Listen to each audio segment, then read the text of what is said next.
Education was a big key for Victoria. Peter did not learn how to read and write until his children did. So there were 7 kids. Septima is the 5th. Septima means 7th or succulent, but she wasn't the 7th child. And so, which is really cool. So Peter learns how to read and write with all of his kids. All of the children except for 1 will graduate high school, and 2 of them will go to college, which is a great thing. Septima is born, if you look at 105 Wentworth, that was the house that she was born into, and she would live on that house until she was 6 years old, and then she moves over to Henrietta Street. Henrietta Street is the street behind Calhoun, and if you know where the AME church is, that's really directly behind AMA. She would live at 17 for several years, and then later she would live at 26 first, and later she would purchase 17, and that's the picture that you're looking at in the top left-hand corner. That is 17 Henrietta. Unfortunately, both of those houses are no longer standing today. And so when she's there, and then later she will move, and we'll talk about the one on the top right in a little bit. She will end her life living at 364 President Street, which is still standing, and that is in the Hampton Park area. So education for the Poinsette family really begins at home, and at home of a black lady. She educates the Poinsette children. Once Septima is done with her, she ends up going to Burke Technical School. She's there through 7th grade, and she excels at it, so she skips 8th grade, and she ends up going to what you're looking at here at Avery. Avery was started at the end of the Civil War by a group of missionaries from Massachusetts. It was established as a school for the black elite and free blacks, and you had to pay to go to school there. So the Poinsette family didn't have a lot of money, but they made sure that Septima could go. So she goes through all the way through high school there. The teachers are very excited about her, and they really are pushing for her to go to college.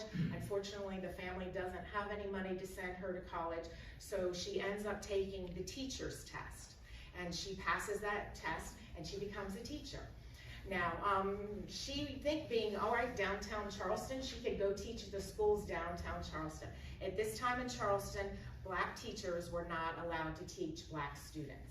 In fact, black teachers were not allowed to teach white students. So the only place that she could go and teach was out at the Sea Islands. So she gets a job out on John's Island, and at the day, it would take her 8 hours to leave from Trad Street to get all the way out to the school on John's Island at that point in time. And what you're looking at is, this is the school in 1954. When Septima was out there, she was out there at 1916. And I have a feeling it didn't change that much from the 1916 to the 1954 look at it. When she gets out there, she doesn't know what type of kid she's going to have. The age range all over from kindergarten all the way up to high school. Sometimes she would have a class full of everyone. Other times no one would be there. It all depended on what time the season was, if what crops were coming in. Some of those kids would walk 8 to 10 miles to get to school. And then when she was done teaching the kids, then she taught the parents. And she was very creative with the way that she taught the parents how to read. Showing my age here, but do y'all remember the Sears and Roebuck's book, you know? She would take those pictures and she would go, okay, this is a horse, you know, this is what you buy, you know, and that's how she taught it, and it really made sense to them at that point in time. So she would work out there for 2 years on John's Island. And when she was out there, she started noticing some things. First of all, she decided, wait a minute, I sometimes have 30 to 40 kids in my class, and I am not paid the same as another teacher that has only 20 kids or something like that. So that becomes equal pay for equal teachers, becomes one of her big initiatives at that time. Unfortunately, that will not come into fruition until 1941, is when black teachers and white teachers get equal pay here in Charleston. The other thing that she notices out there, as I mentioned earlier, I'm a black teacher, I can't teach at a black school, and that is not fair. And so that becomes one of her initiatives. She fights for it, and they are able to, in 1920, to allow black teachers to teach in black schools at that point in time. Now during this time, she ends up marrying a gentleman. His name is Nettie Clark. He is from what we call off. He's from North Carolina. So what happens, her marriage with him is really not a very good marriage. God forbid he was divorced. Back in the day, that was a big scandal, but that really wasn't the problem.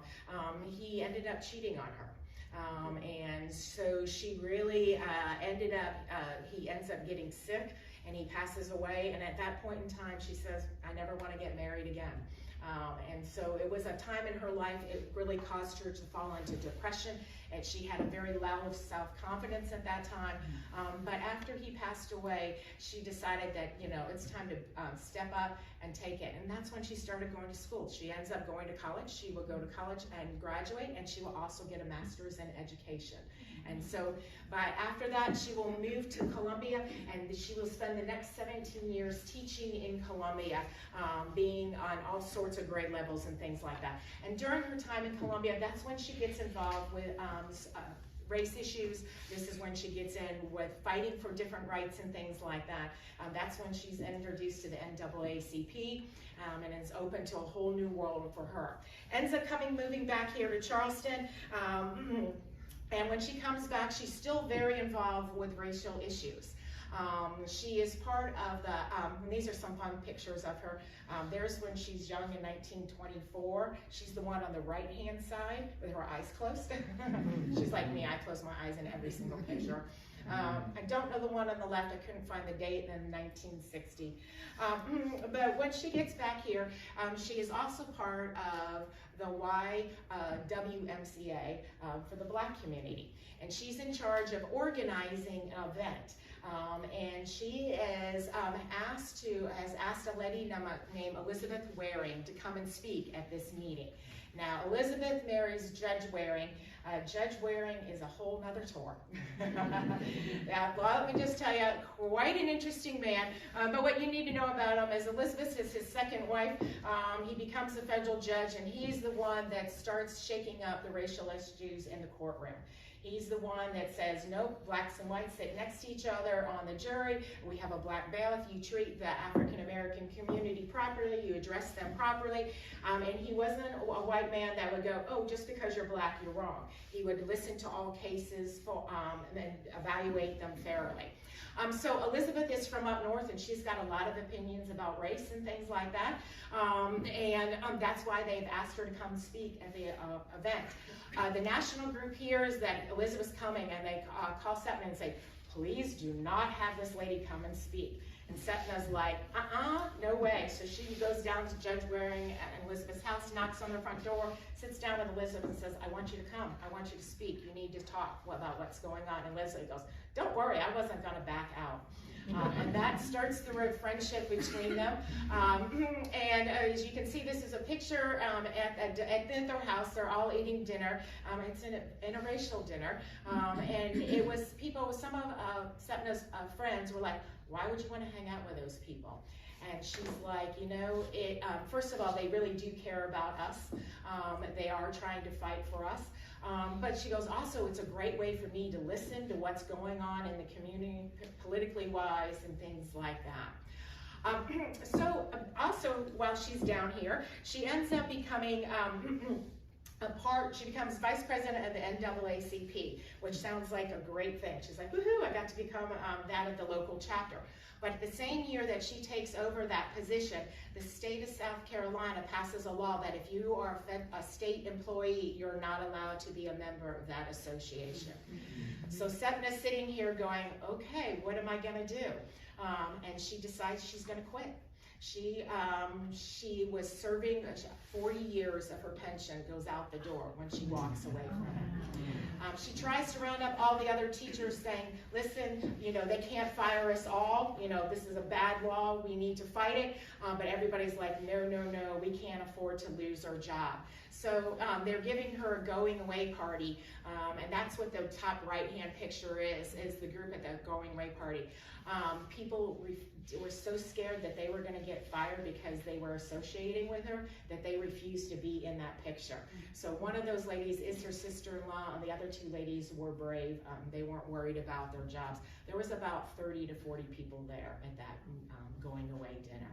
She leaves from here, from Ghost, and goes up to a place called Highland, Tennessee. In Highland, Tennessee, she's working at a center for equal rights, and there she is teaching people their civil rights, helping them to be able to get to vote, teaching them how to read and write. She's also, and this is that one's the right picture on, she is also working with people about politically being activists. And if you look on the picture over on your left, you'll see Septima in the middle. And I don't know if anybody knows the lady on the left. Have anybody heard of Rosa Parks before? Rosa Parks was up there at Highland with her. And so they were working on these seminars together. It was a very successful program, but you're in Tennessee. And it was the only interracial school that was happening in there. And so for years, the Tennessee government was trying to figure out how to get rid of the school. And one night they decided, they came up with all these fake charges. They come in, they arrest Septima, they throw her in jail because they accused her of drinking alcohol and having alcohol in the school. Throw her in jail for that. She was able to get out, and after she gets out, the school reopens within a couple months, and that was in 1961.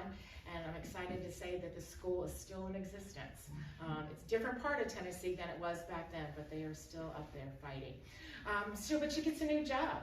A gentleman named Martin Luther King has been up in Highland with her, knows what she's all about, and asked her to come to Atlanta and put these civic schools together around the South, and that is what she does. She opens them in Florida, Georgia, North Carolina, South Carolina, Mississippi, Alabama, doing the exact same thing, teaching civil rights, how to vote, how to read, how to write, across the South at that point in time. She becomes Martin Luther King's right-hand man, or right-hand woman, I should say. She marches him with at Birmingham and at Selma. When he wins the Nobel Peace Prize, she goes with him to pick that up. He considers her a great influence. He admired her greatly, and he really calls her the mother of the civil rights movement at that point in time. Martin Luther King will come to Charleston to do a speech in 1967, and the first spot that he went is to 367 President Street. Goes to Selma's house, sits down eating dinner, hanging out with her. Really, he's late for his lecture because he's having such a great time with her, but he goes on to do that. She goes on for the rest of her life. She will continue to fight. One of my favorite things is that she is in her late 70s and she decides to run for the Charleston County School Board. So all those years later, she gets back at them for firing her at that point in time, which I absolutely love. And she does that when she is 76. In the bottom picture, you see President Carter. He gives her the Living Legacy Award in 1987. She goes on to get an honorary degree from the College of Charleston, and that was the first time that this was ever given to a person of color at that point in time. She also wins the Order of the Palmetto, which is the highest award that you can get in South Carolina. And then we all know her because of a highway, right? Everybody drive the crosstown. That top left picture is her getting, when they opened the crosstown, honoring her there. So this lady has broken all the molds in so many different ways. And it's an honor that we still know about her and talk about her and everything like that. So Beth's going to come up and talk to you about Martha.